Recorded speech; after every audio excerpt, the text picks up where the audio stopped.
Tonight I'm going to do a book review, Visual Thinking, Grandin. Its value is to be determined.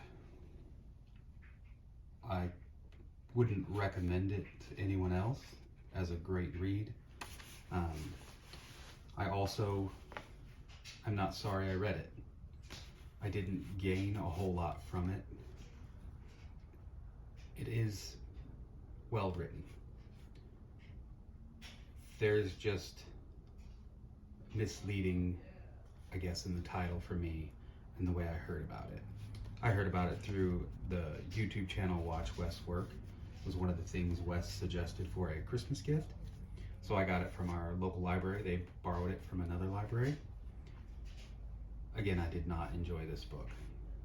I read 25 pages a day for a few days, read it consistently, and then I started to, yesterday I read about 75 pages, and today I read the last 60 or so pages. The introduction is good. The first third of the book is a little bit of background about the author, visual thinking. The center of the book is quite repetitive, and then the last 60, 75 pages of the book turns into a rant about the Boeing Max 737, a rant that includes Chernobyl, 3 Mile Island, Fukushima, and then the last section of the book after the rant about industrial accidents is over turns into a drift off about animal studies and how animals are visual thinkers. That's a given. Animals don't really have a written language, so I wouldn't see how they would be any other kind of thinkers. Talks a little bit about ants and bees recognizing things, recognizing their areas. It didn't add a lot of value. That portion of it didn't add a lot of value to me. When I read books, I use a 3x5 index card for the book. I usually put the title and the author across the top, the date I started reading it. And then as I go through the book, if something catches my eye, I will usually write PG for the page number, and then whatever fits across the line with an ellipsis at the very end, picking up the quotes of something that I would like to go back to. I can reference the page, do a quick scan of the page. The half a sentence I can get on that line will give me enough visual cues to go back to what I was thinking and revisit that thought, and it keeps me reading the book without taking time to stop and write quotes. I did make that mistake for a while where I had a whole stack of index cards if something was quotable, and maybe you want to go back and revisit something. I would write the whole quote out, I'd get off track, get into another thought pattern. So I would lose track of where I was at, what I was doing, and miss out on some of the continuity of the book. So I developed just the PG for the page number, and then a couple quote words with an ellipsis that gets me moving on to the rest of the book, and I don't lose track. As you can see, this card is completely blank. I did not find much in this book. I got more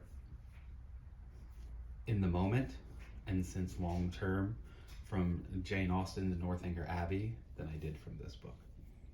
It's not a bad book. It's not a waste of time. The book says visual thinking, the hidden gifts of people who think in pictures. It's not lying, but there's not a lot of information. I mean, there is information in it. It's just this exists, this exists, this exists. If you understand that visual thinking exists and there are verbal and visual thinkers, skip the book, because all it is citing the side of visual thinkers. Some of the other things to reflect on, there was no negative attributes about 4 infamous people who were classified as visual thinkers. I think if you're going to cover something, and then you should cover both sides of it. It shouldn't be an aggrandizing one way. I don't care for books that are villainy of one way of something.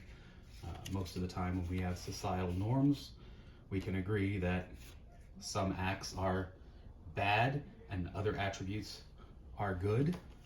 I didn't get a lot of value out of this book. I'm quite disappointed in it, actually. It wasn't a waste of time. The value overall is to be determined, but I can't recommend it to anybody. I can't recommend that you spend your time reading this book. I don't see it there. So, sorry, Temple Grandin. Wes, I have to disagree with you on this. I did not enjoy this book as far as thorough. I really enjoyed this book. I found a lot of information in it that I wanted to look back to. Most of my books do come from the Goodwill.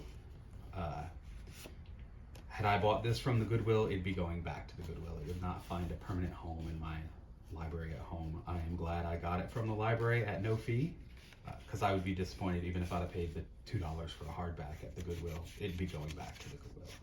So overall, can't recommend it. I don't see it as a good book.